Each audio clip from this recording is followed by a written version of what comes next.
किसी ने बड़े कमाल की बात कही है कि दूसरों की समस्या का आनंद लेना बंद कीजिए, वरना भगवान आपको वही गिफ्ट कर देंगे, क्योंकि भगवान तो वही गिफ्ट करते हैं जिसमें आपको आनंद आता है। नमस्कार दोस्तों, मैं आर के नितिन आप सभी का स्वागत करता हूं आज की इस छोटी सी कहानी में। ये कहानी है एक छोटे से वक्त की, जिसके जीवन में समस्या कभी खत्म ही नहीं हो रही थी। कभी घर में कोई बीमार चल रहा होता था, तो कभी सैलरी नहीं बढ़ पा रही होती थी, तो कभी जॉब में झगड़ा हो जाता था बॉस से। उसे लगता था कि समस्या खत्म नहीं हो रही।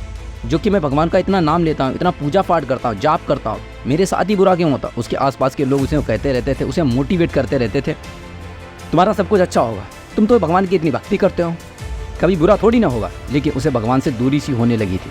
उसे लगता था कि भगवान पता नहीं चाहते क्या है। एक दिन उसका ऑफिस में झगड़ा हो गया, उसे नौकरी से निकाल दिया गया। घर आए तो भगवान के सामने आधे घंटे तक बैठा, पूजा पाठ करता रहा और कहने लगा, भगवान आज आपको मेरे सपने में आना है और मुझे दर्शन देना है और मुझे आपसे बात करनी है। आपका वक्त आज आपसे बात करना चाहता है, संकट में आ गया, आप सपने में आएंगे ना। इतना उसने भगवान से कहा। और कमाल की बात देखो, उस रात ही उसे सपने में भगवान ने दर्शन दिए। जैसे ही उसे भगवान ने दर्शन दिए, उसके पास समस्याओं का भंडारा लगा हुआ था।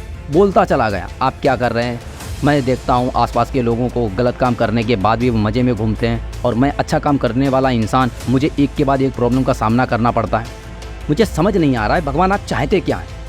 भगवान ने कहा, ये तो चक्कर है, प्रकृति का नियम है, घूमता रहता है, हानि लाभ तो सहना पड़ता है। उसने कहा, मुझे नहीं पता, मुझे आप समाधान दीजिए, मुझे अभी सल्यूशन चाहिए। वक्त की नादान सी बातें सुनकर भगवान ने कहा, चलो ठीक है, मांग ही रहा है तो समाधान देते हैं। तो जहाँ दर्शन दिए थे उस दृश्य में एक बहुत बड़ा बरगद का पेड़ पीछे दिखाई दे रहा था। भगवान ने भक्त से कहा, क्या तुम्हें दिख रहा है?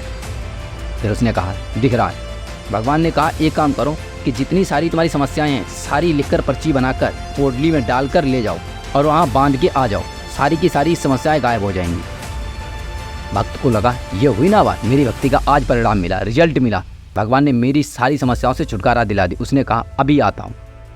भगवान ने कहा, सुनो, लेकिन एक शर्त है, और शर्त ये है, वहाँ जाने के बाद अपनी पोटली बांधने के बाद जब वापस आओ तो एक पोटली उठाकर ले आना, एक तो तुम्हें लेकर आनी ही पड़ेगी, ये एक्सचेंज ऑफर है।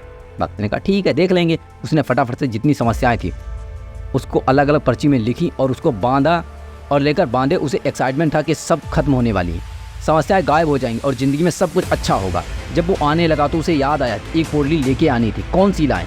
सबसे छोटी वाली पोटली ढूंढी, जैसे उसे खोल रहा था लेकर के आ रहा था, उसे लगा कि कहीं इसके अंदर कोई गंभीर बीमारी ना हो, मेरी जान ना चली जाए, वापस छोड़ दी। दूसरी पोटली ढूंढी, उसके पास गया तो उसे लगा कि कहीं इसमें ऐसा ना लिखा हो कि मेरे किसी अपने की डेथ होने वाली है, उसने डर के मारे उसे भी छोड़ दिया। तीसरी पोटली के पास गया तो उसे डर लगा कि कहीं इसमें ये ना लिखा हो कि मेरे किसी करीबी को बड़ी बीमारी हो जाए, पूरे जीवन परेशान रहे, उसने उस पोटली को भी छोड़ दिया।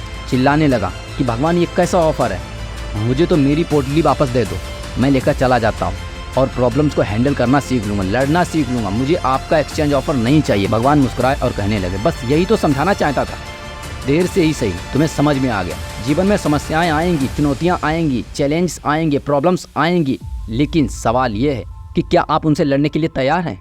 अपनी मेहनत अपनों के प्यार के साथ कर दिखाओ, कुछ ऐसा कि दुनिया करना चाहे आपके जैसा। समस्याओं से घबराना बंद कीजिए, जीवन में हर पल में मुस्कुराना शुरू कीजिए।